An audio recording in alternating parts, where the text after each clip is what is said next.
Oke. Sebelumnya di jam ini nggak ada tugas atau pelajaran pelajaran lain kan? Tidak ada, Pak. Tidak ada ya. Kalau takutnya saya mengganggu jadwal yang sudah ada, seharusnya kan tadi pagi ya. Oke, saya share dulu materi hari ini.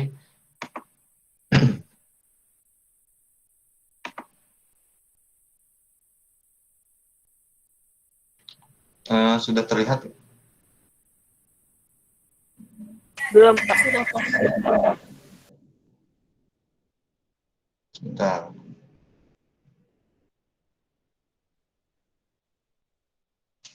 Sudah terlihat ya? Sudah, Pak. Oke. Belum, Pak. Yang masih belum on kamera, tolong segera on kamera ya. Yang tidak bisa karena kendala tidak apa. Tapi yang on cam maupun yang tidak on cam mohon diperhatikan dengan baik, dengan cara seksama. Ya, kalau bisa dicatat ya biar paham. Baik, materi pembahasan kita pada pagi hari ini adalah bagaimana perkembangan kolonialisme dan imperialisme Barat di Indonesia. Nah, kalau kita berkata kolonialisme dan imperialisme Barat, artinya itu adalah sebuah konsep pemikiran dari bangsa-bangsa Barat. Ya, bangsa-bangsa Barat bisa kita sebut adalah bangsa-bangsa Eropa. Ya, jadi secara sederhana bisa kita artikan kolonialisme dan imperialisme itu secara sederhana adalah penjajahan, ya, penjajahan terhadap negara ke negara lain. Nah, kita sebelumnya kita dijajah oleh berapa negara? Ada yang tahu? Coba, ada yang bisa jawab nggak? Kita dijajah berapa negara? Bangsa Indonesia itu dijajah berapa negara? Yang berani jawab, silakan. Di open mic aja. Satu atau dua contoh negara yang pernah menjajah kita siapa? Apa nggak ada yang tahu? Belanda. Ada Belanda dan Jepang. Belanda dan Jepang. Ada lagi? Portugis.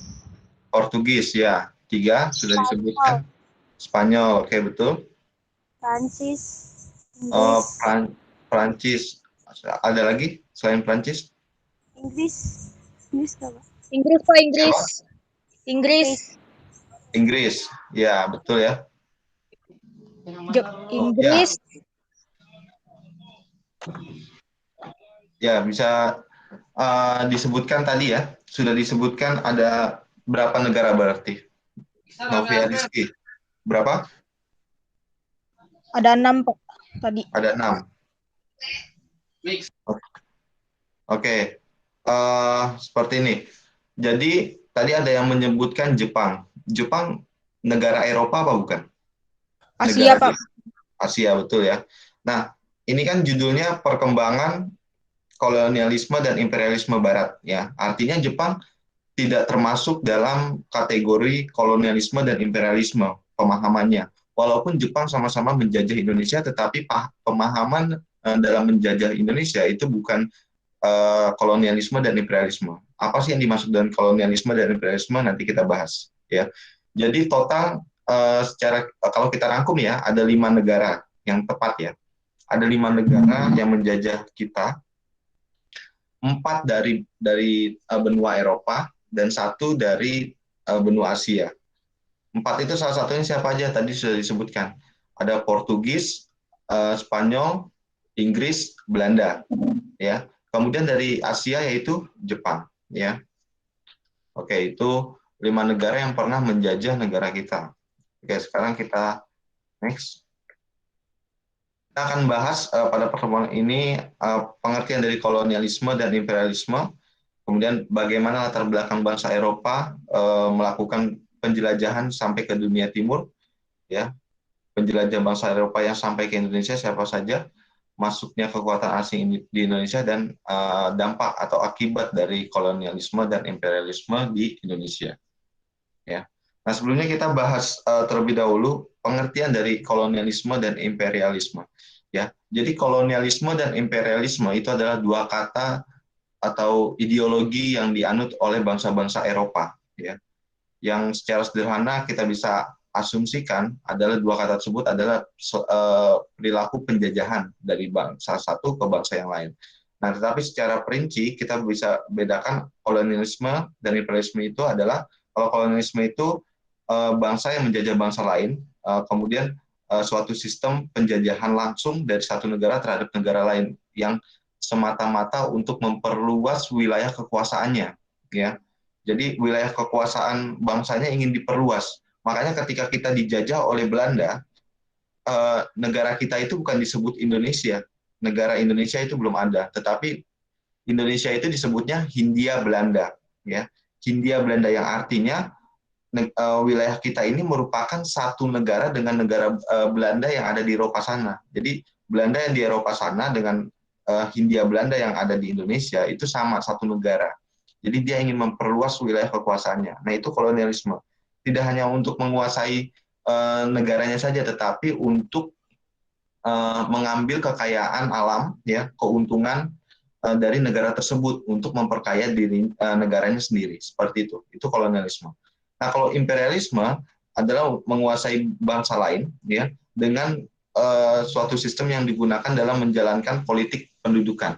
Nah, jadi imperialisme ini lebih bagaimana menguasai sistem pemerintahan politiknya, ya. Ketika kita dijajah oleh Belanda, ya, kita ambil contohnya Belanda, karena yang paling lama menjajah bangsa kita adalah Belanda. Belanda ini menerapkan sistem pemerintahan yang sama yang diterapkan di Belanda sana, dari sistem undang-undangnya, ya, pemerintahannya, sistem politiknya seperti itu. Jadi bangsa kita tidak memiliki kekuatan dari segi pemerintahan maupun politiknya. Nah, itu yang bisa kita bedakan, ya. Kolonialisme lebih bagaimana dia menguasai kekuatan sumber daya alamnya, kekuatan wilayahnya, memperluas wilayahnya. Kalau imperialisme, bagaimana dia mematikan negara tersebut dengan sistem pemerintahan yang diterapkan. Jadi negara tersebut tidak boleh menjalankan pemerintahan, tidak ada presidennya, tidak ada partainya, politik segala macam seperti itu. Nah, imperialisme ini menguasai pemerintahan dan sistem politiknya. Oke. Nah, menurut Kamus Besar Bahasa Indonesia, ya, KBBI, kolonialisme merupakan sebuah paham tentang penguasaan suatu negara oleh negara lain atau bangsa lainnya dengan tujuan memperluas kekuasaan negara tersebut. Nah, tadi, ya. Sedangkan imperialisme sebuah sistem politik yang dilakukan dengan menjajah negara lain bertujuan untuk mendapatkan kekuasaan dan keuntungan sebesar mungkin. Nah, itu, ya. Jadi kalau kita bisa rangkum dua kata tersebut sama aja mengkerucutnya ke sebuah kata penjajahan, menjajah negara lain. Seperti itu. Nah, lalu apa yang menyebabkan bangsa Eropa, ya, bangsa Barat itu bisa datang ke Indonesia atau ke wilayah Asia seperti itu? Ada beberapa faktor yang menyebabkan bangsa Eropa itu melakukan penjajahan, ya. Sebelum melakukan penjajahan, artinya dia melakukan penjelajahan terlebih dahulu sehingga menemukan wilayah-wilayah negara di Asia, salah satunya Indonesia. Yang pertama faktornya adalah jatuhnya kota Konstantinopel itu di tahun 1453 ke tangan penguasa Turki Utsmani, ya, Ottoman. Yang kedua, kisah perjalanan Marco Polo ke dunia timur, yaitu perjalanan kembalinya Marco Polo dari negeri Cina melalui jalur pelayaran. Kemudian yang ketiga, penemuan Kopernikus yang didukung oleh Galileo yang menyatakan bumi itu bulat. Penemuan kompas dan semangat Reconquista, yaitu semangat untuk menaklukkan Islam di seluruh dunia. Seperti itu. Nah, itu jadi faktor-faktor yang menyebabkan bangsa Eropa melakukan penjelajahan samudra. Nah, sebelum sampai ke penjajahan, kita bahas penjelajahan samudra dulu. Jadi, sebelum adanya praktik kolonialisme dan imperialisme Barat, ya, bangsa Eropa itu melakukan penjelajahan samudra. Penjelajahan samudra artinya mengelilingi dunia, ya, untuk mengetahui wilayah-wilayah lain, ya. Jadi kan pada saat itu belum ada yang namanya peta dunia, belum ada yang namanya globe. Jadi masih pemahaman orang-orang Eropa itu, ya, menyatakan bahwa bumi itu datar, ya. Nah, kemudian ada pendapat dari Kopernikus yang mengatakan bahwa bumi itu bulat, ya, yang didukung oleh Galileo, ya. Bumi itu bulat. Makanya untuk membuktikannya dia melakukan pelayaran menuju eh, arah barat, ya, arah barat, kemudian lurus terus sehingga dia balik dari arah timur. Nah, itu yang membuktikan bahwa bumi itu bulat, ya, seperti itu. Eh, Sekarang saya tanya, benua Amerika, ya, benua Amerika, siapa yang menemukan benua Amerika? Kalian tahu? Orang yang menemukan benua Amerika. Ada yang bisa jawab atau yang tahu?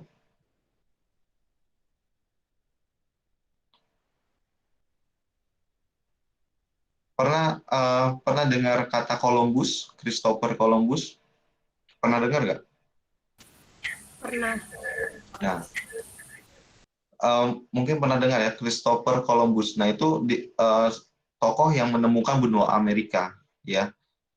Nah, secara logika, kenapa Christopher Columbus itu orang orang Eropa, ya?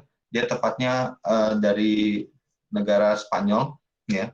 Kemudian diperintah oleh Ratu Inggris untuk melakukan penjelajahan samudra untuk mengetahui wilayah-wilayah lain seperti itu. Dia Christopher Columbus melakukan ekspedisi penjelajahan samudra menuju arah barat, ya. Eh, Kemudian menemukan benua Amerika. Nah, ketika Christopher Columbus menemukan benua Amerika, apakah ada penduduk asli benua Amerika tersebut? Menurut kalian ada nggak orang-orang asli Amerika ketika Columbus menemukan benua Amerika tersebut?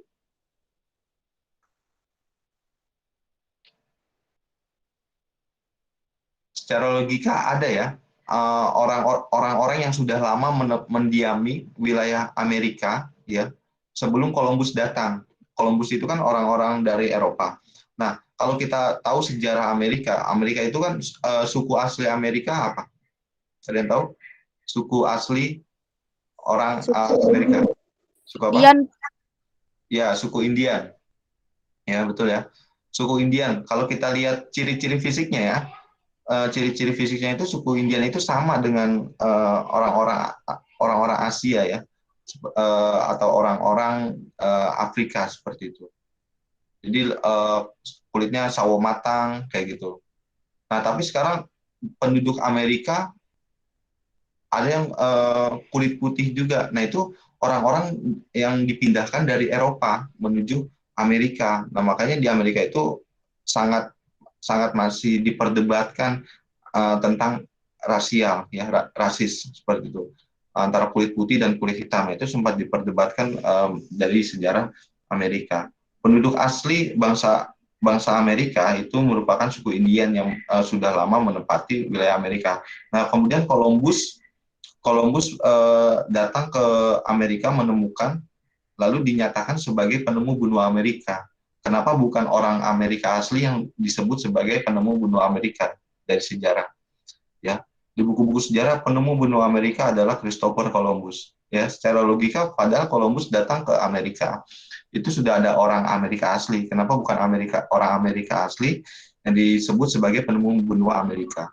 Nah, ini salah satu kunci sejarah ya, untuk menentukan sebuah sejarah butuh bukti sejarah. Columbus bersama timnya melakukan ekspedisi penjelajahan samudra bukan semata-mata untuk jalan-jalan untuk ke wilayah-wilayah lain yang belum pernah disinggahi. Tetapi Columbus memiliki misi untuk membuat peta dunia. Ya, jadi pada saat itu belum ada aplikasi seperti GPS, ya, Google Maps, ya, untuk mengetahui bumi itu bentuknya seperti apa, daratannya seperti apa. Jadi manual untuk menggambarkan peta dunia itu seperti apa. Nah, Columbus melakukan penjelajahan samudra untuk membuat peta dunia. Seperti itu ya. Nah, sebentar saya agar lebih paham ya. Kita bahas satu-satu ya. Tadi faktor yang membuat bangsa Eropa melakukan penjelajahan samudra, yang pertama jatuhnya kota Konstantinopel, ya. Kota Konstantinopel, pernah dengar nggak kota Konstantinopel itu di mana? Belum pernah. Belum pernah ya. Kalau kota Istanbul, pernah dengar kan? Kenapa di Turki? Nah, Kenapa di Turki? iya. Nah, kita kita bahas eh, pertama dulu ya. Faktor utama yang menyebabkan eh, bangsa Eropa melakukan penjelajahan samudra, yaitu jatuhnya kota Konstantinopel. Zaman dulu dinamakan kota Konstantinopel, sekarang namanya jadi kota Istanbul, ya, ada di Turki, ibu kota Turki, ya.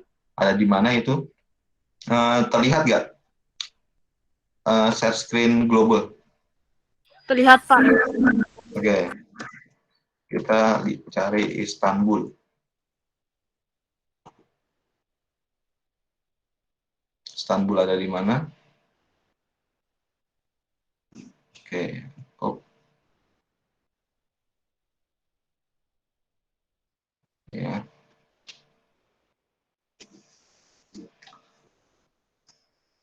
Nah, Istanbul ini negara Turki, ya, negara Turki. Nah, kota Istanbulnya sendiri itu ada di sini. Nah, kalau kita secara geografis, ini antara dua laut, ya, yaitu Laut Hitam, ya, dengan Laut Mediterania, ya, Laut Tengah, ya, ini Laut Hitam dan eh, Laut Tengah, ya. Sebentar, saya masuk. Nah, kalau kita lihat secara letak geografisnya, Turki itu masuknya di benua Eropa atau Asia? Eropa. Dia bisa jawab? Eropa, ya. Nah, ini secara letak geografis, Turki itu menarik nih. Dia memiliki dua kaki. Setengah negaranya itu ada di Eropa, setengah negaranya ada di Asia. Jadi dia bisa ikut wilayah benua Asia, beberapa kali ikut konfederasi, ya, konfederasi yang diselenggarakan benua Asia. Bisa juga ikut di Eropa, ya. Kalau apa kompetisi sepak bola Eropa itu Liga Champion. Nah, Turki itu ikut dalam Liga Champion, ya. Galatasaray nama klub bolanya. Jadi dia apa antara di perbatasan antara ini, ya. Di sini kan kalau yang saya lingkarin nih pakai kursor, ya. Nah, ini wilayah benua Eropa nih. Polandia, Belarus, Jerman. Nah, ini di sini. Nah, di sini Turki masuk ke Eropa. Nah, mulai ke bawahnya sudah masuk ke wilayah Asia maupun Timur Tengah nih, ya. Arab Saudi, ya, Afghanistan. Nah, seperti ini. Nah, lalu nyambungnya di mana kota Konstantinopel dengan melakukan penjelajahan samudra. Nah, seperti ini. Ya, kita zoom. Jadi, kota Konstantinopel ini merupakan, kalau kita bisa ibaratkan, sebagai pasar, ya. Sebagai pasarnya bangsa Eropa dengan bangsa wilayah timur, ya. Asia dan sekitarnya. Seperti itu. Pasar yang artinya memperjualbelikan barang dagangannya, ada jual beli di sana. Bangsa Eropa yang uh, komoditi utamanya adalah rempah-rempah itu mendapatkan rempah-rempahnya dari pedagang-pedagang Asia yang mendagangkan dagangannya itu di Turki atau kota Konstantinopel itu, ya. Pada saat itu dikuasai oleh Kekaisaran Romawi, ya.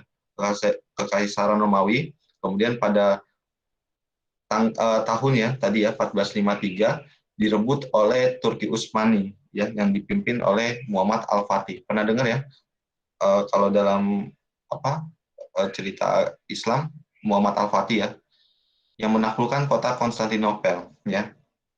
Ketika kota Konstantinopel itu terjadi peperangan, maka pasokan antar rempah-rempah bangsa Eropa itu berkurang, ya, sehingga bangsa Eropa ini kekurangan komoditi rempah-rempah yang didapatkan dari Konstantinopel dari pedagang Asia. Nah, sehingga bangsa Eropa secara mandiri mencari di mana sih rempah-rempah itu berada, ya. Jadi pada saat itu di Eropa belum nggak bisa tuh mendapatkan rempah-rempah, ya, tidak tumbuh karena dia wilayahnya iklimnya berbeda dengan iklim negara Asia, ya, tropis. seperti itu. Rempah-rempah itu apa aja sih? Ada yang tahu nggak? Jahe, Rempah-rempah. jahe, lengkuas, kunyit, temulawak. Ya, banyak ya. Jahe, lengkuas, kunyit, temulawak, ya, cengkeh, ya, kopi, lada.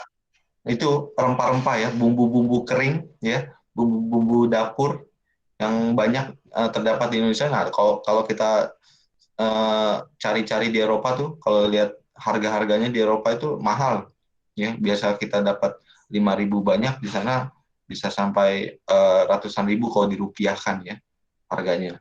Nah, itu ya. Jadi ketika kota Konstantinopel itu direbut oleh kekuasaan Turki Utsmani Ottoman yang dipimpin oleh Sultan Muhammad Al-Fatih, selama 53 hari Muhammad Al-Fatih menyerang kota Konstantinopel untuk menjatuhkan, merebut wilayah tersebut, ya, selama 53 hari dikepung. Nah, ketika sudah direbut, salah satu kebijakan dari Turki Utsmani itu membatasi perdagangan, ya, membatasi perdagangan wilayah Eropa, bangsa Eropa dengan bangsa Asia. Nah, sehingga bangsa Eropa ini mencari sendiri dengan cara melakukan penjelajahan samudra. Nah, itu salah satu faktornya, ya. Bentar. Nah, ini ya, bangsa Eropa kemudian melakukan penjelajahan samudra sendiri ke wilayah timur, ya. Nah, kalau tadi kita bahas tentang eh, penemu benua Amerika, penjelajah samudra itu kebanyakan dipelopori oleh bangsa-bangsa Eropa nih, ya, di sini ya. Inggris, Spanyol, kemudian melakukan penjelajahan samudra, kemudian menuju barat, itu ketika menuju barat mengitari itu bertemu benua Amerika itu. Nah, dari benua Amerika dia lanjut lagi perjalanannya ke arah barat sampai menemukan wilayah Indonesia, ya, wilayah Asia, yang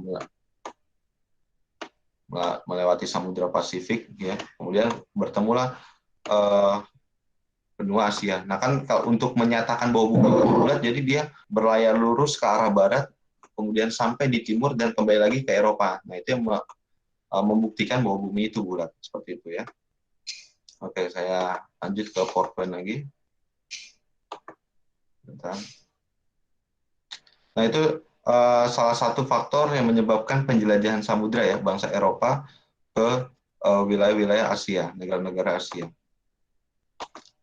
Nah, kemudian ada faktor berikutnya, ya. Uh, ini ya, sama ya, kisah perjalanan Marco Polo, kemudian penemuan kompas, ya. Terus ada lagi sebenarnya di sini nggak disebutkan, ya, yaitu semangat 3G. Ada yang pernah dengar nggak 3G? Ada yang pernah dengar slogan 3G? Gold, Glory, Gospel. Pernah dengar ya? Di SMP itu diajarin tuh. Gold artinya apa?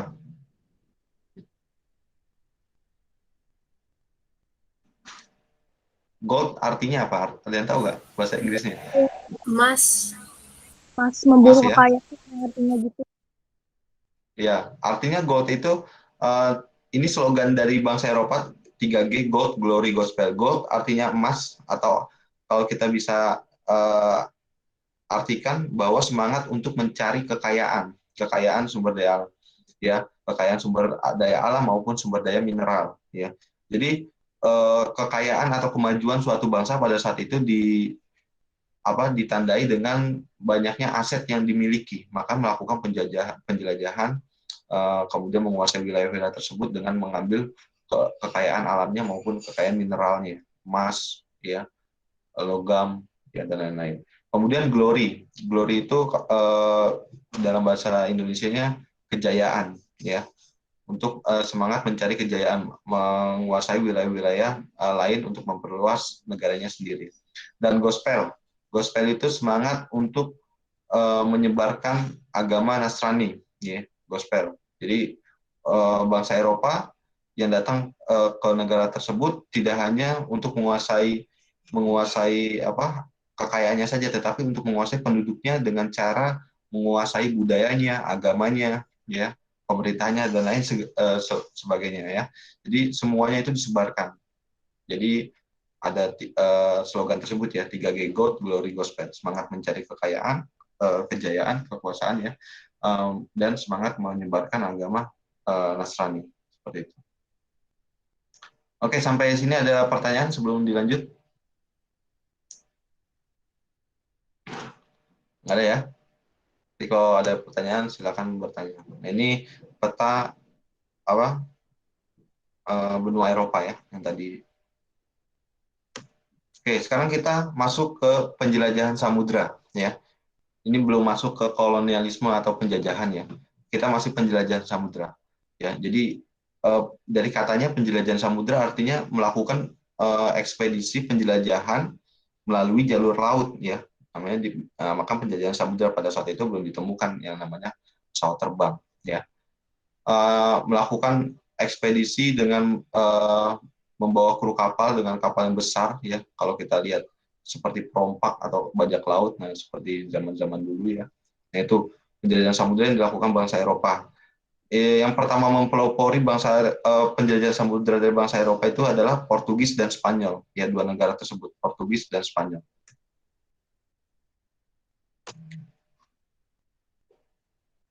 Nah ini ya, kita bahas dari penjelajahan samudera dari bangsa Portugis ya. Jadi penjelajahan yang pertama itu dari bangsa Portugis bernama Bartolomeus Dias ya. Dia berhasil mencapai Tanjung Harapan ya pada tahun 1487 ya. Kemudian Vasco da Gama menginjakan kaki di Calicut ya pada tahun 1498. Setiap daerah yang baru didatangi jadi pasang batu oleh batu padrau yang batu bertulis dengan simbol gambar bola dunia ya, untuk menandakan bahwa penjelajahan bangsa Portugis sampai sini ya. Tujuannya tujuan ekonomi, mencari keuntungan ya, dan lain sebagainya yang tadi disebutkan ya. Tanjung Harapan itu ada di Afrika Timur ya, Afrika Selatan ya. Afrika Selatan, Bartolomeus Dias, kemudian Vasco da Gama. Nah, yang sampai ke Indonesia dari penjelajah dari Portugis ya, itu Alfonso de Albuquerque ya, bersama armadanya berhasil menaklukkan Malaka pada tahun 1511 dan sampai di Maluku tahun 1512 ya, dan melakukan monopoli perdagangan di wilayah Maluku. Nah, jadi dapat kita rangkum penjelajah samudra dari bangsa Portugis itu tadi Bartolomeus Dias, tapi dia tidak sampai ke Indonesia, hanya sampai Tanjung Harapan di Afrika Selatan. Kemudian Vasco da Gama ya melanjutkan jalur dari Bartolomeus Dias itu sampai ke Calicut. Calicut itu ada di India ya.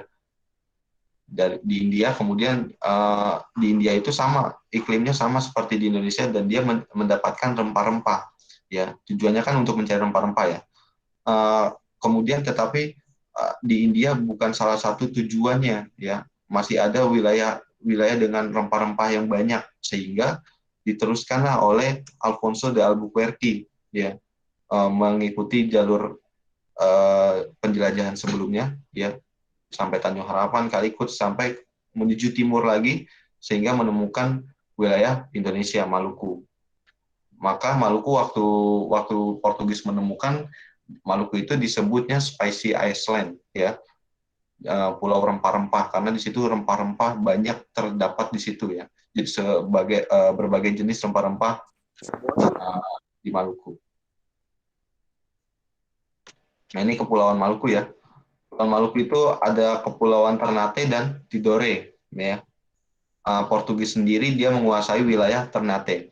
Nah, artinya kalau kita lihat tahunnya ya, berarti bangsa orang Eropa pertama yang melakukan bisa kita sebut penjajahan ya, atau melakukan perdagangan itu dari tahun 1511, yaitu bangsa Portugis. Jadi yang pertama itu adalah bangsa Portugis ya, di tahun 1511.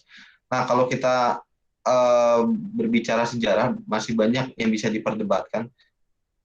Portugis ini menjajah atau menjalin kerjasama, ya. Bisa jadi dia menjalin kerjasama perdagangan, dia membeli rempah-rempah dari bangsa kita, kemudian dijual ke bangsa Eropa, ya, karena kan tadi bangsa Eropa sudah tidak dapat lagi pasokan dari rempah-rempah dari Konstantinopel, seperti itu. Jadi bisa dikatakan Portugis ini menjajah atau hanya berdagang, seperti itu. Ya, itu masih masih menjadi sebuah perdebatan yang masih bisa didebatkan secara ilmiah, seperti itu ya. Nah, kemudian setelah bangsa Portugis, sekarang kita Spanyol, ya. Eh,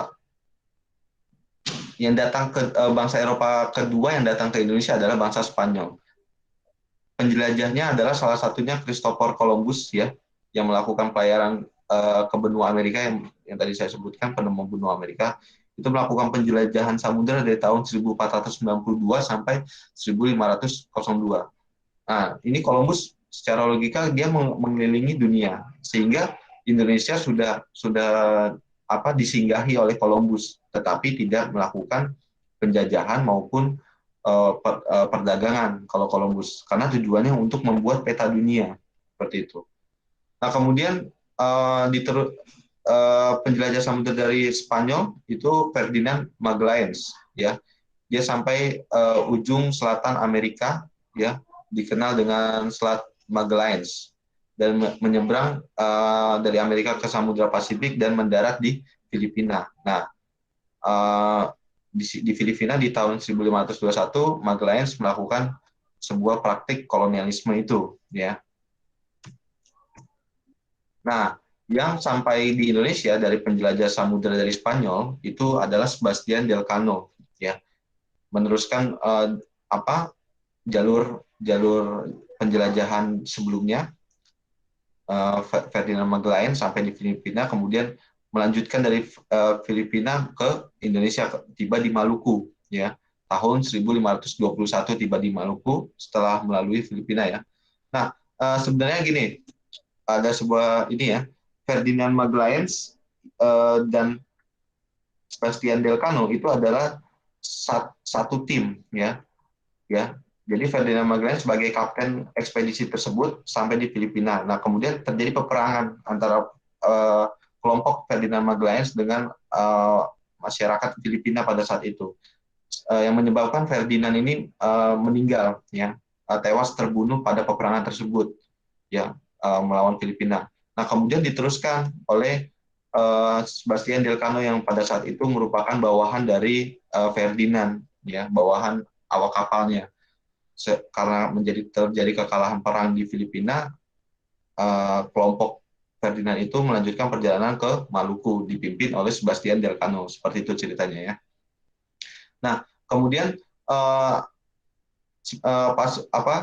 kelompok dari Sebastian ini sampai ke Tidore di Pulau Maluku juga, ya, di tahun 1521. Ya, tadi kan penjelajah Portugis itu Alfonso itu tiba di Maluku tahun 1512, ya.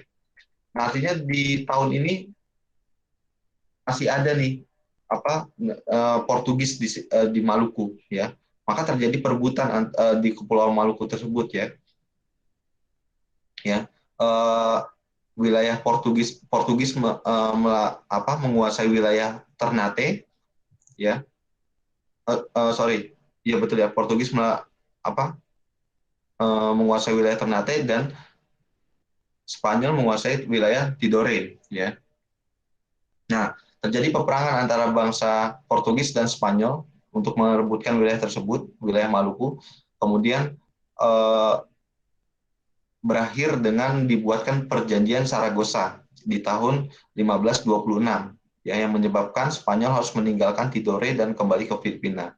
Jadi Portugis yang datang duluan nih di Maluku, dia menguasai perdagangan di Maluku, menguasai wilayah Ternate, kemudian bangsa Spanyol dipimpin oleh Sebastian datang ke Maluku sehingga terjadi perebutan untuk menguasai wilayah tersebut. Nah, untuk menyelesaikannya dengan melakukan perjanjian Saragossa yang isinya Portugis tetap di Maluku dan Spanyol disuruh meninggalkan wilayah Maluku dan kembali ke wilayah Filipina, seperti itu di tahun 1526, ya. Nah, itu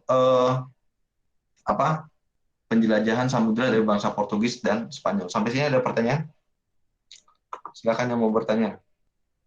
Atau apa yang belum paham? Udah paham belum? Coba saya tanya, ya.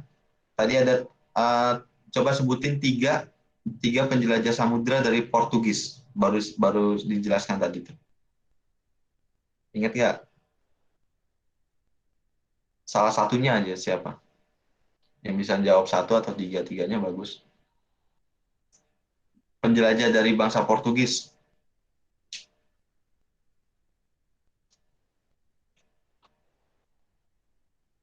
Tuh baru dijelasin tadi udah lupa. Bartolomeus Dias. Mas Dias, Alfonso Ya. Albuquerque, Ya, dua itu. Vasco da Gama. Oke, itu dari Portugis ya. Dari Spanyol siapa? Dari Spanyol. Ntar keluar nih soal, kalau ada soal-soal kayak gini keluar nih kan di akhir semester ya. Penjelajah samudera dari Spanyol satu aja.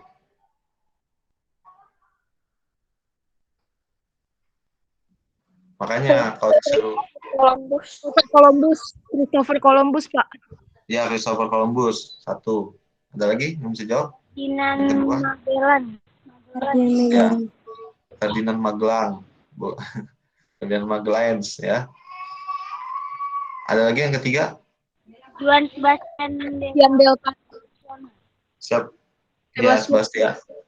Ya, Sebastian Delcano. Ya, makanya kalau bisa dicatat ada buku tulis ditulis ya. Nah, sebelum lanjut ke dua negara lain, nah kita kan baru bahas dua negara nih penjelajah samudra dari dua negara Portugis dan negara Spanyol. Bentar.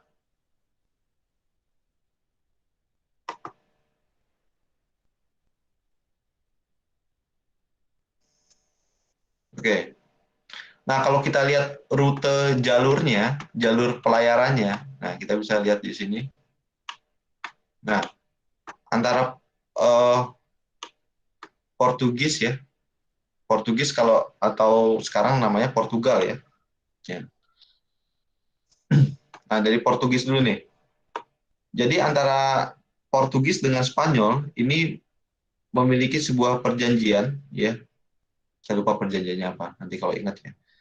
Sebuah perjanjian tentang penjelajahan samudra karena dua negara tersebut pelopor penjelajahan samudra. Jadi isi perjanjiannya bahwa pelayaran bangsa Portugal itu harus arahnya ke timur ya. Timur kan artinya ke sebelah sini ya, ke sebelah wilayah Asia Timur nih, ke wilayah Timur Tengah sampai Asia Timur. Nah, bangsa Spanyol itu melakukan penjelajahan samudranya ke arah barat. Nah, itu. Makanya tadi penjajah samudra dari Spanyol ya, Columbus itu ke arah barat ya, melewati Samudra Atlantik hingga menemukan benua Amerika.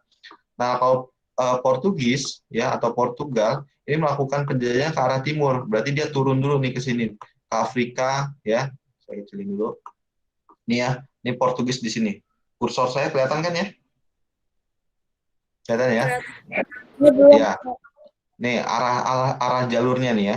Dari Portugal nih ke arah timur berarti dia mengitari daratan Afrika nih ke sini. Kemudian tadi penjelajah samudera dari Portugis yang pertama siapa? Yang sampai ke Tanjung Harapan? Bartolomeus Dias. Ya, Bartolomeu Dias ya. Dari Portugis sampai ke Tanjung Harapan ini di sini di Afrika. Ya. Nih, di Afrika Selatan. Nah, Tanjung Harapan di sini nih. Kenapa dinamakan Tanjung Harapan? Karena ini salah satu harapan bangsa Portugis untuk melakukan penjajahan samudera ke wilayah timur. Karena dia berhenti di sini karena di medan lautnya sangat sangat bahaya sehingga dia mutar balik ya. Nah, di wilayah Afrika Selatan ini dinamakan Tanjung Harapan dengan makna agar memiliki harapan melakukan penjajahan samudra ke wilayah timur lain. Nah, jadi jalurnya berbeda kan? Kalau tadi kayak siapa? Columbus ke wilayah barat berarti ke sini barat kan, ya, ke Amerika. Columbus tuh ya. Kemudian Ferdinand tuh dari mengikuti jalurnya Columbus, dia sampai ke Filipina, ya kan? Sampai ke Filipina melewati Samudra Pasifik dulu. Nah, Filipina di mana? Nah, di sini Filipina. Nanti dari Samudra Pasifik dia singgah di Filipina, Ferdinand. Ya, karena melakukan perlawanan bangsa Filipina sehingga terbunuhnya kaptennya yaitu Ferdinand, dilanjutkan oleh siapa tadi? Sebastian Delcano, ya, menuju ke Maluku. Nah, kalau kita lihat kan jalurnya tinggal ke bawah nih. Dari Filipina, Maluku ada di sini. Nah, ini Maluku. Ya, Maluku. Ternate dan Tidore. Ya, ini Ternate, ya. Wilayah Ternate, Tidore-nya di bawahnya. Ya. Nah, jalurnya sama nih. Jalurnya tinggal turun aja. Ya. Kan? Kemudian terjadi peperangan antara bangsa Portugis untuk menguasai wilayah Maluku sehingga dibuatlah perjanjian Saragossa. Paham ya?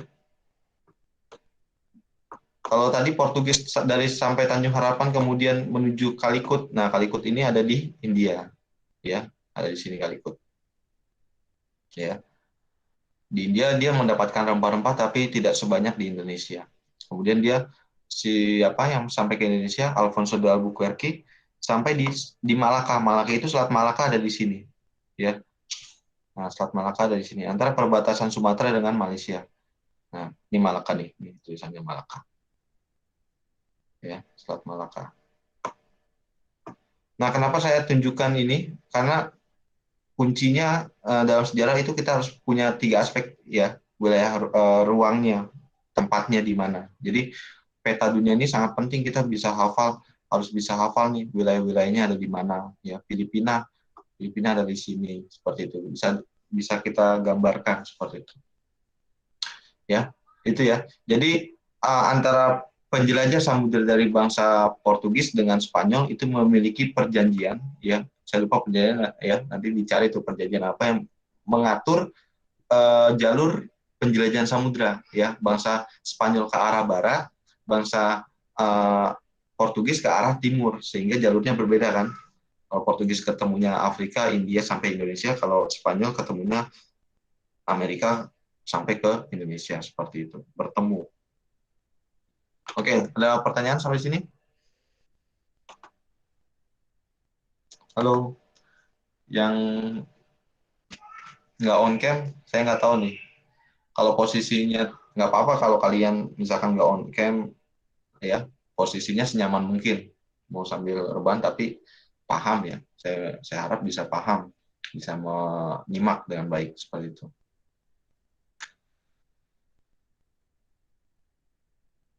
Nah, itu penjelajah samudra dari 2 negara tadi ya.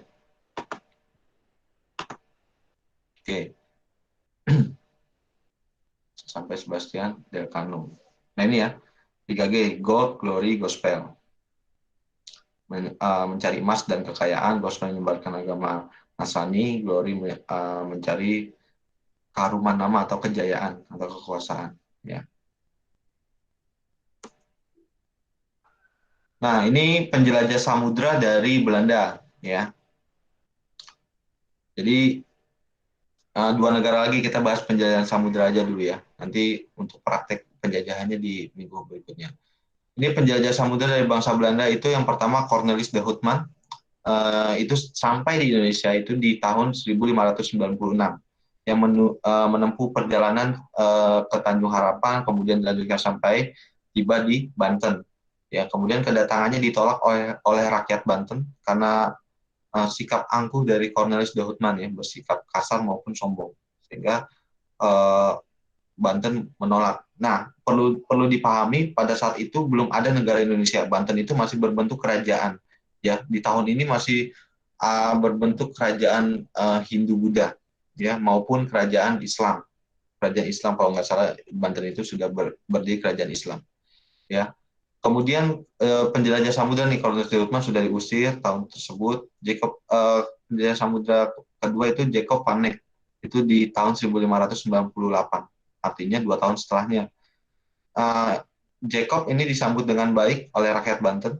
Kemudian Jacob mendirikan VOC, Verenigd Oost-Indisch Company, berdiri pada tanggal 20 Maret 1602 dengan gubernur jenderal pertamanya yaitu Peter Booth. Nah, ini perlu dipahami dan dicatat nih, ya. Dengan berdirinya VOC, kongsi dagang, ya. VOC itu adalah perusahaan di bawah negara Belanda, bukan VOC itu bukan Belanda, tapi perusahaan yang bergerak dalam bidang perekonomian untuk memonopoli perdagangan di wilayah Indonesia. Tujuannya apa dibentuk VOC? Untuk menyaingi kongsi-kongsi dagang dari negara-negara Eropa lain seperti Inggris. Ya, Inggris itu punya negara jajahan juga di Asia, dan dia mendirikan kongsi dagang yang disebut EIC, ya.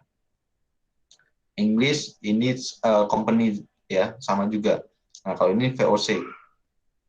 Nah, Jacob van Eyck, nah ini berdirinya VOC bisa kita sebut sebagai awal mula praktik penjajahan, ya, monopoli perdagangan, kolonialisme dan imperialisme di Indonesia. Ini sepertinya minggu depan aja nih ya kita bahas nih ya, yang VOC. Ya. Nah, kemudian dari Inggris ya, dari Inggris itu tidak melakukan penjajah samudra, tetapi dia merebut wilayah kekuasaan Belanda, ya, yaitu Indonesia, dari Belanda ya. Inggris merebut kekuasaannya, Belanda diusir sehingga Inggris menguasai wilayah Indonesia. Itu kita bahas di pertemuan selanjutnya aja, ya. Jadi ada 4 negara yang melakukan penjelajahan samudra ya sampai sini. Portugis sebagai pelopor yang pertama ke Indonesia, kemudian Spanyol, kemudian Belanda, dan Inggris. Inggris tidak melakukan penjajahan samudra, tetapi dia melakukan langsung praktik penjajahan. Begitupun Belanda sama, ya. Oke, ada pertanyaan nggak? Silakan yang mau bertanya. Apa udah paham semua? Saya senang kalau ada yang tanya nih.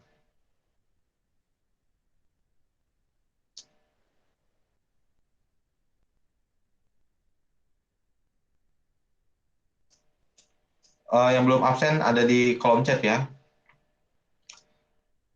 Jadi saya ulangi lagi ya, untuk kelas kecantikan nih ya, kan waktu itu seingat saya belum saya suruh bentuk kelompok ya.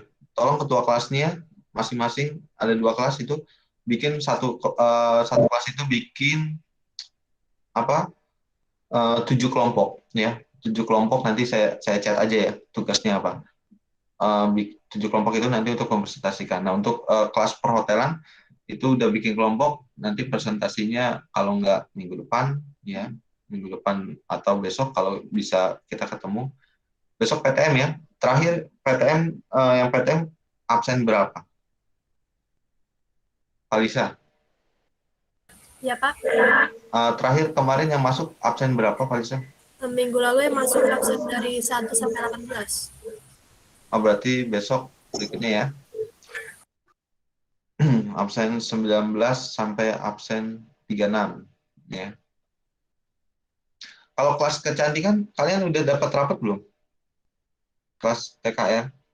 Belum, Pak. Oh, belum dikasih rapot ya? Tapi udah tahu kan nilai sejarah, waktu itu saya nge-share deh kayaknya.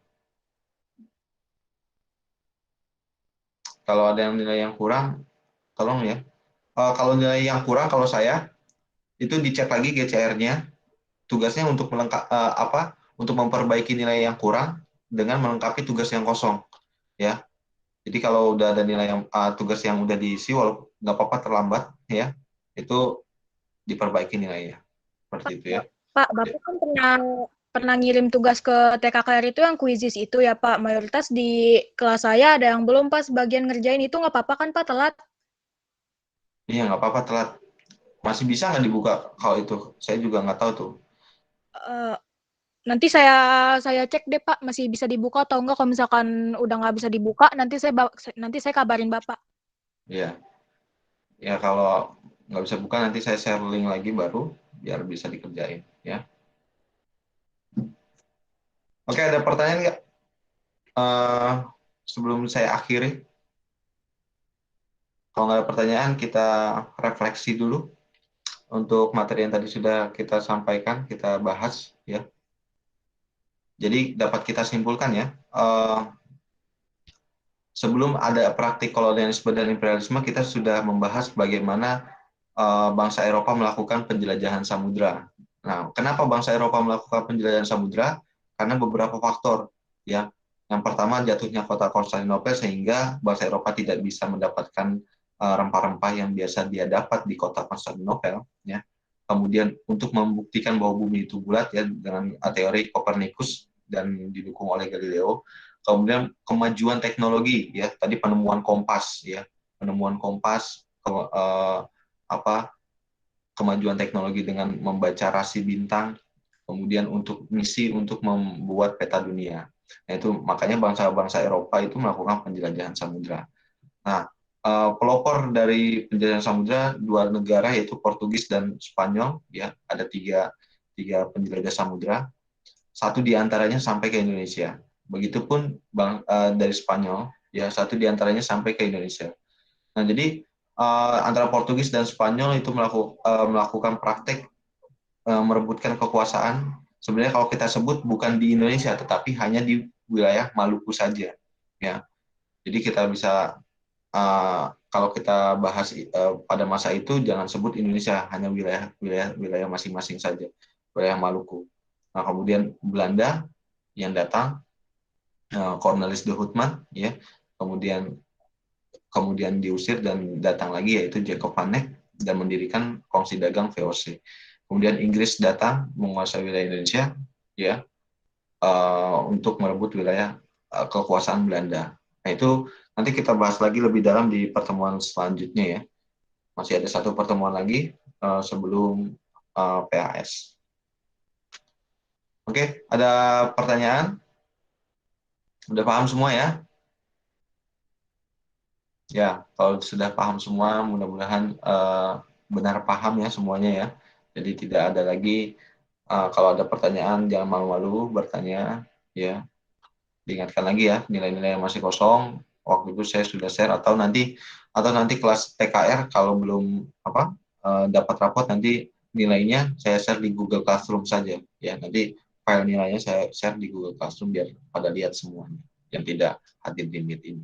Oke, kalau tidak ada pertanyaan, terima kasih yang sudah hadir pada pertemuan kali ini. Yang belum absen, silakan absen dulu sebelum meninggalkan Google Meet ini, ya. Saya akhiri, wabillahi taufiq wal hidayah. Wassalamualaikum warahmatullahi wabarakatuh. Ya, selamat siang. Salam warahmatullahi wabarakatuh. Terima kasih, Pak. Ya, terima kasih. Terima kasih, Pak.